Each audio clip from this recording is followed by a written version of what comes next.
不同的中国戏曲类型，如京剧、黄梅戏、越剧等，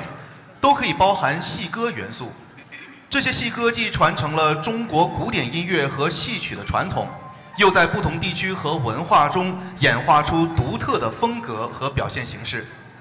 接下来，请欣赏由毕业于中国戏曲学院的美国好莱坞青少年京剧学院院长张明为我们带来的京歌《康熙微服私访记》，江山无限，